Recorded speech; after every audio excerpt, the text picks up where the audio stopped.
مولانا حضرت ریاض قادری صاحب کیا وہ بھی کوئی تنخواہ وغیرہ لیتے ہیں؟ بڑا ریلیونٹ کوسچن ہے، میں آپ کو بتاتا ہوں۔ مولانا ریاض قادری صاحب جو کہ فاؤنڈر ہیں دعوت اسلامی کے، اگر میں کہوں کہ ہمارے اس پورے چینل کی جو جان ہے، ان کا جب پروگرام آتا ہے تو پوری دنیا کنیکٹ ہو جاتی ہے، اور ساری دعوت اسلامی کو وہ رن کر رہے ہیں۔ لاجیکلی بھی، اخلاقاً بھی، جب بندہ کوئی پروگرام کرتا ہے چینل پر اور وہ چینل کا ٹاپ ریٹنگ پروگرام ہو تو وہ اس پر چارج کر سکتا ہے، اور اس چارج پر کسی کو برا منانا بھی نہیں چاہیے، وہ اس کا حق ہے۔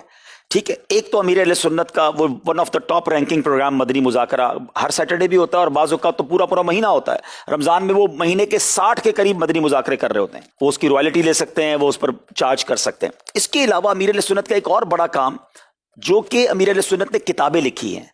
آپ کی کتابیں ہزاروں میں نہیں، ملینز میں چھپتی ہیں۔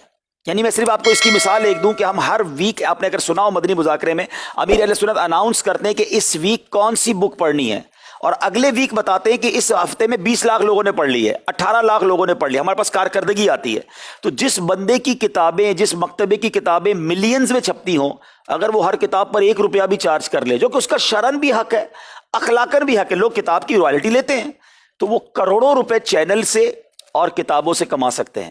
مگر ان کا کمال یہ ہے کہ انہوں نے زندگی دعوت اسلامی کو دی ہے، اور پچھلے 40 سالوں سے وہ دعوت اسلامی کو لیڈ کر رہے ہیں، مگر 1 روپیہ انہوں نے دعوت اسلامی سے نہیں لیا۔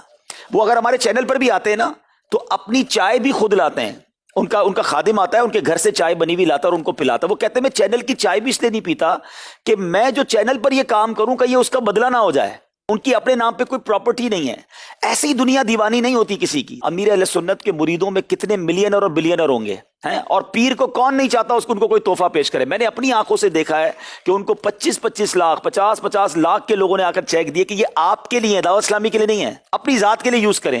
انہوں نے کہا میں نے اپنی ذات کے لیے کچھ نہیں رکھنا، دعوت اسلامی کو دینے تو دے دو۔ انہوں نے پیسے واپس کیے، اور آج یہ دنیا کے کروڑوں لوگوں کے دلوں کی دھڑکن اسی لیے ہیں کہ انہوں نے یہ درویشانہ زندگی گزاری۔ لیکن اگر موقع ملتا تو میں ان کا بستر اور ان کا بیڈ روم آپ کو دکھاؤں کہ کروڑوں لوگوں کا جو پیر ہے آج بھی چٹائی پہ سوتا ہے، کیونکہ امیر اہل سنت رسول پر عمل کرتے ہیں الحمدللہ۔ آپ کی جب ملاقات ہوگی تو آپ انشاءاللہ دیکھیں گے کہ ہم نے لاکھوں ہزاروں پیروں کو دیکھا کہ لوگ ان کے پاس جا کر نذرانہ دیتے ہیں۔ امیر اہل سنت وہ آپ جب ملیں گے وہ کچھ آپ کو دے رہے ہوں گے، وہ آپ کو تحفہ کبھی کتاب کا دیں گے، کبھی CD کا دیں گے، کبھی کوئی نوٹ تحفے میں دیں گے، یعنی وہ بانٹتے ہی رہتے ہیں۔